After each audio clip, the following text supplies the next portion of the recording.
Beberapa kasus kebakaran yang terjadi di sebuah stasiun pengisian bahan bakar umum atau SPBU diakibatkan penggunaan ponsel.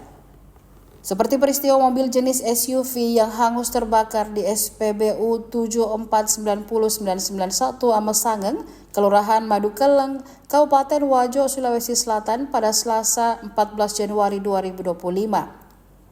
Kebakaran tersebut dipicu saat pemilik mobil sedang mengisi BBM sambil main handphone. Guru Besar Bidang Profesor Teknik Kimia Universitas Muslim Indonesia atau UMI, Profesor Zakir Sabara menjelaskan, potensi kebakaran mendadak saat pengisian BBM disebabkan oleh interaksi antara uap BBM yang mudah terbakar dengan sumber percikan api atau panas. Meskipun risikonya rendah, kata Profesor Zakir, ada beberapa potensi bahaya yang dapat terjadi karena beberapa hal. Uap BBM yang mudah terbakar memiliki komponen hidrokarbon volatil seperti alkana ringan.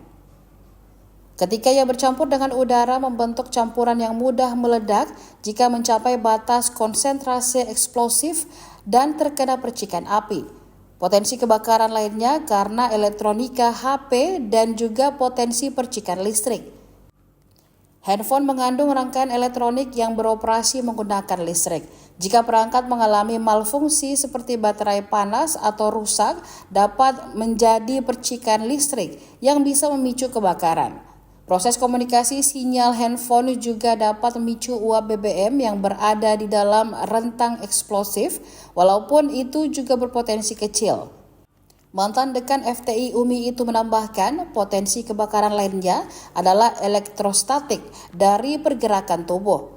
Menurutnya, aktivitas bermain HP biasanya melibatkan gesekan antara tubuh dan pakaian dan dapat menghasilkan muatan listrik statis. Kemudian listrik statis dapat berpindah ke lingkungan sekitar, termasuk tangki pengisian BBM dan memicu kebakaran jika ada uap BBM yang terakumulasi. Adapun potensi lainnya yakni konsentrasi oksigen di mana sekitar tangki pengisian BBM, oksigen berlimpah sebagai bagian dari udara.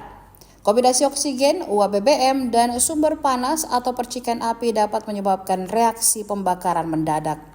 Download Tribun X sekarang. Menghadirkan lokal menjadi Indonesia.